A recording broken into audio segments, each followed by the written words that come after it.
No spoilers in this video, I got you, bro. But if you want them, I got you there too. Spoilers at this timestamp. But until then, you were good, my guy. No spoilers. Everyone seems to be Kenan Thompson about this movie because they say it's all that. And yeah, it's good. Overall, I really enjoyed it. Starting off with the bad news, here's the stuff that I didn't like, which keep in mind is very few things. My only real complaint with the movie is that the beginning of the second act seems a bit slow. You got the stuff with the spell and then Doc Ock, all that stuff's in the beginning and it's exciting and it's awesome, but then I feel like we literally just lounge around for a while just waiting for something to happen. I was getting antsy, right? I was like, all right, fellas, let's pick up the pace. And luckily, right after I said that, the movie was like, oh, pick up the pace, huh? Pick up the pace? You want me to pick up the pace? All right, let's pick up the pace. And then it got freaking insane. Another little complaint I have, though, is that I wanted to see Green Goblin in his suit a little more because he's, like, barely even in it at all. I'm not sure why they did that. Maybe because they thought it looked silly, but it looks sick in the trailer. And if looking silly was a problem, like, Lizard, so what's he doing here? I think to some degree, also, this Electro doesn't really feel like this Electro because this guy is kind of, like, lame and obsessed with Spider-Man. And this guy is just Jamie Foxx.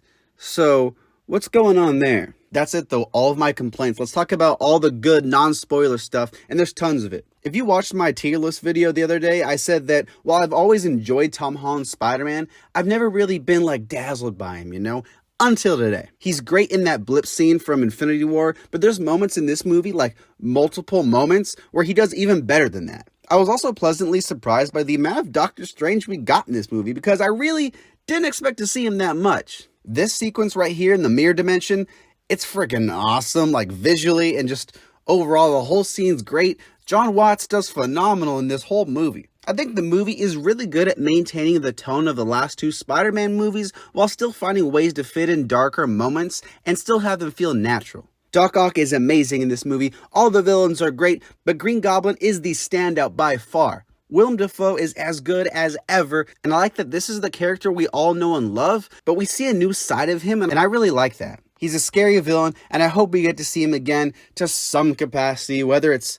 They probably won't bring him back, but if we see like an MCU version of Green Goblin, that'd be cool. The third act is like sick as hell, man. Like, I can't even describe it. What the heck? It's a great movie for Spider-Man and the MCU, and it was great to see all these villains come back. I'm gonna give Spider-Man No Way Home an A-. Spoilers time, alright? So come back if you don't want them. Alright, last chance. Cool? You're gone? Cool, let's do it. Matt Murdock, I freaking love seeing Charlie Cox back on screen, even if it's only for a little bit. I'm so happy for the man that he gets to come back to this role, and even though, like I said, it's only for one scene, I loved it, and I'm so excited to see what they do with them in the future. Matt Murdock is great, but you know what we're here. Let's just get straight to it. Getting our boys, Andrew Garfield and Tobey Maguire back. When they stepped onto the screen of my sold-out theater, it erupted. It felt like the Super Bowl. It was a feeling that I haven't had since all the people came back in Endgame. Honestly, though, like where did it begin, man? Like, I grew up with Tobey's Spider-Man, and it's amazing to see him back in the suit. After such a long time, he does a great job of picking the role back up, and I love all the jokes about him being old and his, like, freaky web blood. It's great stuff. Andrew Garfield, again, I'm so happy for him. He never got closure in his series, and I love that we get to see him in this movie.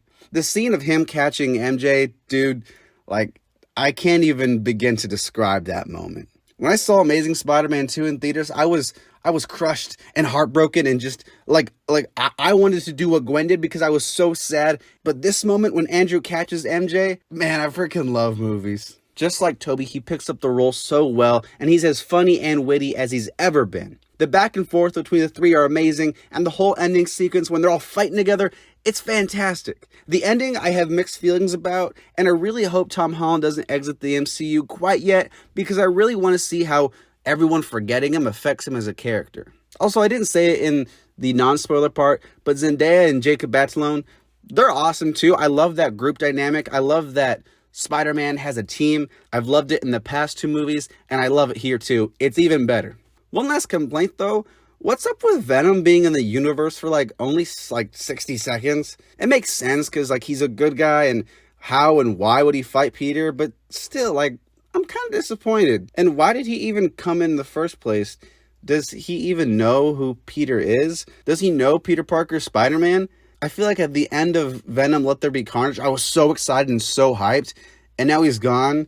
And yeah, we have the little Venom symbiote, but like, still. That's enough for now, though. I'm going to go watch the movie again because it's so good. I hope you guys enjoyed it too. Spider-Man is a freaking phenomenal superhero. This movie was great. I'm going to watch it like 1,000 billion times.